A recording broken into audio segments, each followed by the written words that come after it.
જય હિન્દ। આજે social media દિવસ છે અને ગઈકાલે રાત્રે ફેસબુક ઉપર એટલે કે સોશિયલ મીડિયા ઉપર જ મહારાષ્ટ્રના મુખ્યમંત્રી ઉદ્ધવ ઠાકરે સાહેબે રાજીનામું આપ્યું। મહારાષ્ટ્રમાં રાજનીતિક સંકટ છે, રાજકીય કાવાદાવા, રાજકીય દાવપેચ એ લોકતાંત્રિક રાજનીતિનો એક હિસ્સો છે અને આ રાજનીતિક દાવપેચ કે રાજનીતિક કાવાદાવાની અંદર જ કેટલાક બંધારણીય મહત્વના મુદ્દાઓ સમાયેલા હોય છે। ભાઈ બહેનો ધ્યાનમાં રાખજો, જીપીએસસી યુપીએસસી ની તૈયારી કરતા હોઈએ આપણે ત્યારે આ રાજકીય કાવાદાવા કે દાવપેચ સાથે આપણો કોઈ પ્રત્યક્ષ સંબંધ તૈયારીનો હોતો નથી, પરંતુ એ રાજનીતિની અંતર્ગત સમાયેલા બંધારણીય મહત્વના મુદ્દાઓ ઉપર આપણી ચોક્કસ સમજ વિકસિત થતી જવી જરૂરી છે। અને એ દ્રષ્ટિથી મહારાષ્ટ્રના રાજનીતિક સંકટ સાથે કેટલાક બંધારણીય મહત્વના મુદ્દાઓ પણ જોડાયેલા છે। આવા કેટલાક બંધારણીય મહત્વના મુદ્દાઓ ઉપર આપણે આજે અહીંયા ચર્ચા કરીશું અને એની એક સ્પષ્ટ સમજ મેળવવાની કોશિશ કરીશું। એ સંબંધમાં બંધારણીય મહત્વનો એક પ્રશ્ન એ ઊભો થાય છે કે શું રાજ્યપાલ દ્વારા ત્વરિત ફ્લોર ટેસ્ટ કરાવવાનો આદેશ આપવો એ બંધારણીય છે? આપ સૌને ખબર જ હશે, 28 જૂનના રોજ ભાજપના કેટલાક નેતાઓ રાજ્યપાલ મહારાષ્ટ્રના રાજ્યપાલ ભગતસિંહ કોશિયારી સાહેબને મળે છે અને ભગતસિંહ કોશિયારી સાહેબ 29 જૂનના રોજ આદેશ આપે છે કે 30 જૂનના રોજ ફ્લોર ટેસ્ટ કરાવવામાં આવે, મતલબ માત્ર 24 કલાકમાં ફ્લોર ટેસ્ટ થશે, એ પ્રકારનો આદેશ મહારાષ્ટ્રના રાજ્યપાલ શ્રી દ્વારા રજૂ કરવામાં આવ્યો, જાહેર કરવામાં આવ્યો। શું એ બંધારણીય છે? તો આનો એક સરળ જવાબ એ લઈ શકાય કે હા, એ બંધારણીય છે। રાજ્યપાલની વિવેક સત્તાઓની અંતર્ગત એ પોતે નક્કી કરી શકે છે કે ફ્લોર ટેસ્ટ કઈ તારીખે કરાવવો, કયા સમયે કરાવવો। જો પ્રશ્ન એ ઊભો થાય કે સરકાર બહુમતમાં છે કે અલ્પમતમાં, તો એ પ્રશ્નનું સમાધાન ફક્ત અને ફક્ત રાજ્ય વિધાનસભાના ફ્લોર ઉપરથી જ મળી શકે અને જ્યાં રાજ્ય વિધાનસભાના ફ્લોર ઉપર જે પક્ષ કે ગઠબંધન પાસે બહુમત છે એ સરકાર બહુમતમાં છે અને એ બહુમતની સાબિતી માટેના ફ્લોર ટેસ્ટનો આદેશ રાજ્યપાલ દ્વારા આપવામાં આવ્યો એને ગેરબંધારણીય ગણવું પહેલી નજરે યોગ્ય નથી। તો પછી અહીંયાથી એક બીજો બંધારણીય પ્રશ્ન એ ઊભો થાય, આ પ્રશ્નનો જવાબ આપણે મેળવ્યો ભાઈ બહેનો કે એ બંધારણીય ગણી શકાય। તો અહીંયા બીજો પ્રશ્ન એ ઊભો થાય કે શું મંત્રી પરિષદની સલાહ ન હોય તે છતાં અથવા સલાહથી વિપરીત સ્વરૂપનો આદેશ આપીને રાજ્યપાલ વિધાનમંડળની બેઠક બોલાવી શકે? રાજ્યપાલ ફ્લોર ટેસ્ટ કરાવશે અને એ સંબંધમાં રાજ્યપાલ શ્રી દ્વારા વિધાનસભાની બેઠક બોલાવવામાં આવી છે, તો એમાં મંત્રી પરિષદની સલાહ લેવાઈ છે કે નથી લેવાઈ? અને લેવાઈ હોય તો એ સલાહથી વિપરીત આદેશ આપી રહ્યા છે રાજ્યપાલ, અને જો તે વિપરીત આદેશ આપી રહ્યા છે તો સંસદીય લોકશાહીના સિદ્ધાંતો હેઠળ એ બંધારણીય ગણી શકાય? તો આ સંબંધમાં મારા ભાઈ બહેનો એક સ્પષ્ટ મંતવ્ય આપણું એ હોવું જોઈએ કે સામાન્ય પરિસ્થિતિમાં રાજ્યપાલે વિધાનમંડળની બેઠક મંત્રી પરિષદની સલાહ મુજબ બોલાવવી જોઈએ, પરંતુ એક બે એવી પરિસ્થિતિ છે કે જેમાં મંત્રી પરિષદની સલાહ વગર અથવા સલાહથી વિપરીત જઈને પણ રાજ્યપાલ વિધાનમંડળની બેઠક બોલાવી શકે। હું એમાંની પહેલી પરિસ્થિતિ કહીશ કે કોઈ વિધાનમંડળના સત્રની છેલ્લી તારીખ અને પછીના વિધાનમંડળના સત્રની પહેલી તારીખ વચ્ચે 6 મહિનાથી વધુ સમયગાળો ન રહેવો જોઈએ અને એ સંબંધમાં જો મંત્રી પરિષદની સલાહ આ 6 મહિનાની અવધિથી વધુ થઈ જાય એ પ્રમાણે વિધાનમંડળની બેઠક બોલાવવાનો આદેશ સલાહ અપાતી હોય તો એ સલાહથી ઉપર ઉઠી રાજ્યપાલે વિધાનમંડળની બેઠક પોતાની બંધારણીય કર્તવ્યના, બંધારણીય ફરજના પાલન માટે બોલાવવી જોઈએ। ભાઈ બહેનો, અહીંયા એક સંદર્ભ તમારા મસ્તિષ્કમાં સ્પષ્ટ હોવો જોઈએ એઝ એક જીપીએસસીની તૈયારી કરનારા વિદ્યાર્થીના રૂપમાં કે રાજ્યપાલની મુખ્ય ભૂમિકા કોઈ રાજ્યની અંદર બંધારણના રક્ષકના રૂપમાં છે અને જ્યારે એ બંધારણના રક્ષકના રૂપમાં છે તો અનુચ્છેદ 174 હેઠળ જે એ વિધાનમંડળની બેઠક બોલાવે છે તો કઈ પરિસ્થિતિમાં મંત્રી પરિષદની સલાહની વિપરીત જઈને પણ બોલાવી શકે, કારણ કે એનું મુખ્ય કાર્ય બંધારણનું રક્ષણ કરવાનું છે. આ સંબંધમાં ફ્લોર ટેસ્ટ કરાવવા માટે કે જ્યારે મંત્રી પરિષદને પૂર્ણ બહુમત વિધાનસભામાં છે નહીં અને છે કે નહીં એ વસ્તુને સાબિત કરવા માટે ફ્લોર ટેસ્ટ કરાવવો છે, તો એ ફ્લોર ટેસ્ટ માટે વિધાનસભાની બેઠક બોલાવવી એને બંધારણીય ગણી શકાય.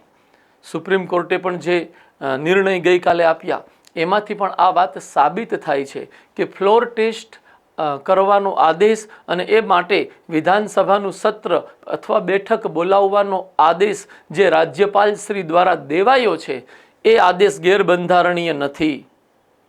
ભાઈ બહેનો, અહીંયા આપણે બે પરિસ્થિતિની એવી ચર્ચા કરી કે જેમાં મંત્રી પરિષદની સલાહથી વિપરીત જઈને પણ રાજ્યપાલ વિધાનમંડળની બેઠક બોલાવી શકે છે. આવો એક ત્રીજો પ્રશ્ન પણ અત્યારે ચર્ચામાં છે બંધારણીય મહત્વનો, જે જીપીએસસી એસ્પાયરન્ટના રૂપમાં તમને એની પણ સ્પષ્ટતા મેળવવાની કોશિશ કરવી જોઈએ. આ ત્રીજો પ્રશ્ન કંઈક આવો છે કે રાજ્યપાલ કઈ પરિસ્થિતિઓમાં મંત્રી પરિષદની સલાહના સ્થાને પોતાની વિવેક બુદ્ધિથી નિર્ણય લઈ શકે. ભાઈ બહેનો, આવી અનેક પરિસ્થિતિઓ છે કે જેમાં તે મંત્રી પરિષદની સલાહ લીધા વગર પોતાની વિવેક બુદ્ધિથી નિર્ણય લઈ શકે. ખાસ કરીને 2-3 પરિસ્થિતિનો અહીંયા આપની સમક્ષ સ્પષ્ટતા માટે ઉલ્લેખ કરવા માંગીશ કે કોઈ રાજ્યમાં જે સ્થાપિત સરકાર છે તેને વિધાનસભાના બહુમત સભ્યોનું સમર્થન પ્રાપ્ત છે કે નહીં એની ચોક્કસ સાબિતી મેળવવા માટે જ્યારે રાજ્યપાલ નિર્ણય લેશે તો એ નિર્ણય વિવેક બુદ્ધિથી લેવામાં આવશે, મંત્રી પરિષદની સલાહના આધારે નહીં.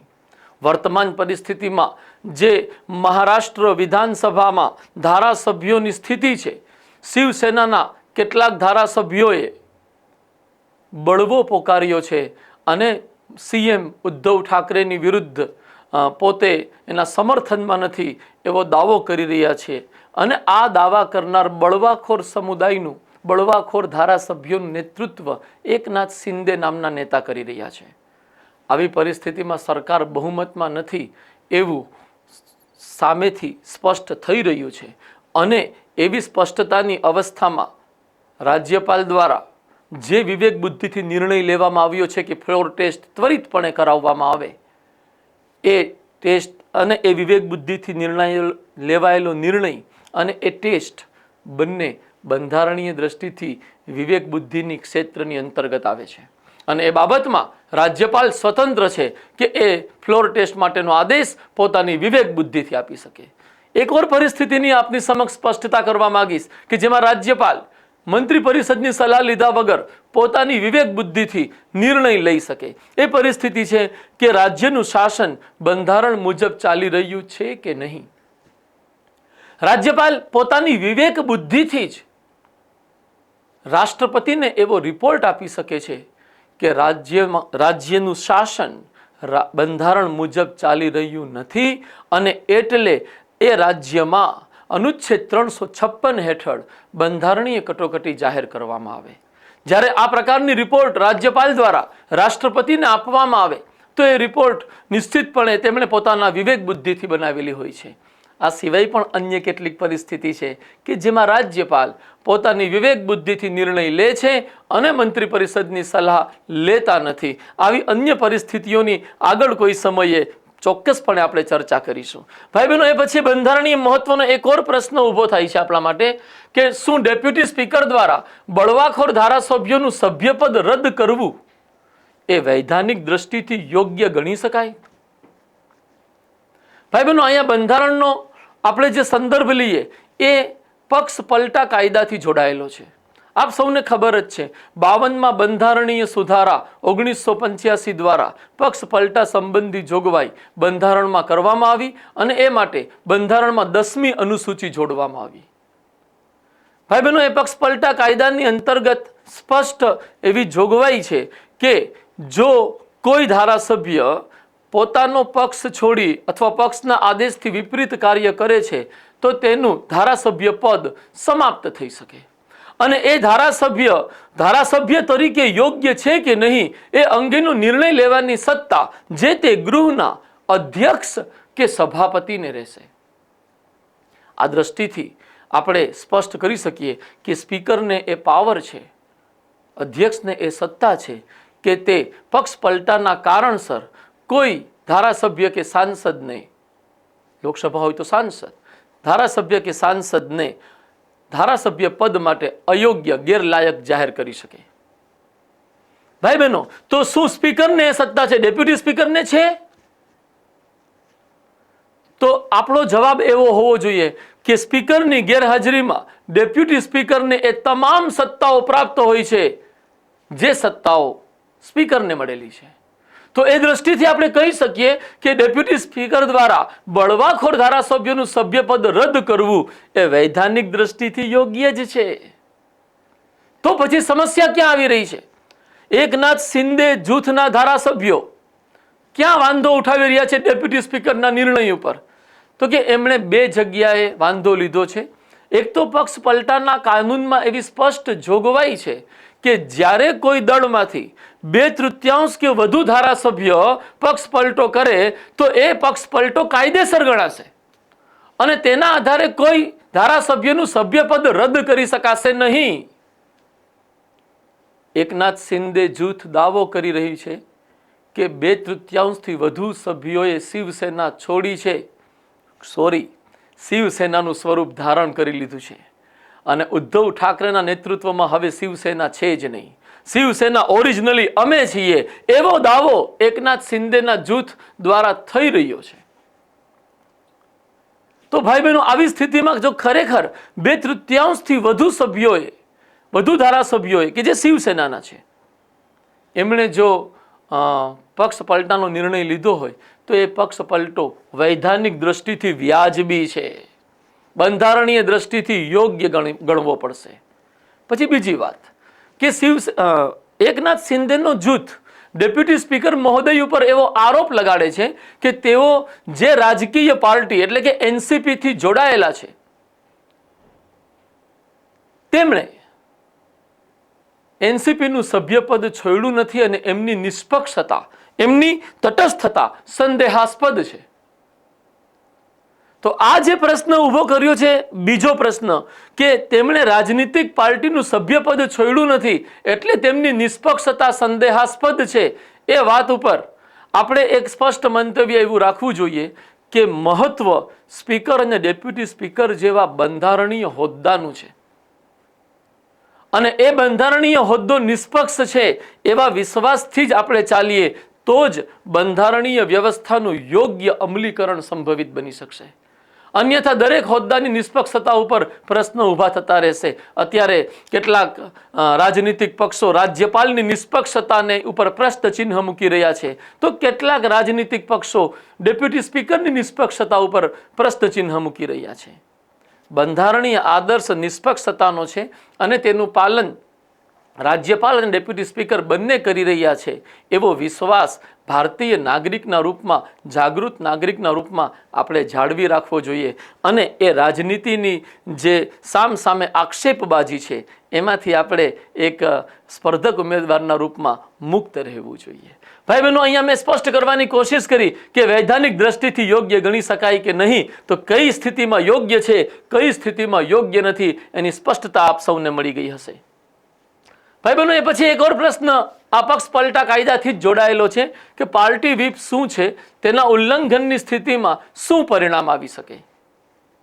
ભાઈ બહેનો, આ પ્રશ્નનો જવાબ એ છે કે પાર્ટી વ્હીપ પાર્ટી અનુશાસનને દર્શાવે છે કે ગૃહની અંદર જ્યારે જે તે પાર્ટીના સભ્ય કોઈ નિર્ણય લેશે, કોઈ મંતવ્ય રજૂ કરશે કે કોઈ મત આપશે તો તે પાર્ટી દ્વારા અપાયેલા આદેશને અનુસાર જ હશે, એનાથી વિપરીત હોઈ શકે નહીં. અને જ્યારે પાર્ટીના કોઈ ધારાસભ્ય દ્વારા આ પાર્ટી વ્હીપનું ઉલ્લંઘન કરવામાં આવે તો તેનું ધારાસભ્ય પદ રદ થઈ શકે. પાર્ટી એ સંબંધમાં ફરિયાદ નોંધાવી શકે છે અધ્યક્ષ એટલે કે સ્પીકર સમક્ષ અને તેનું સભ્યપદ રદ થઈ શકે છે.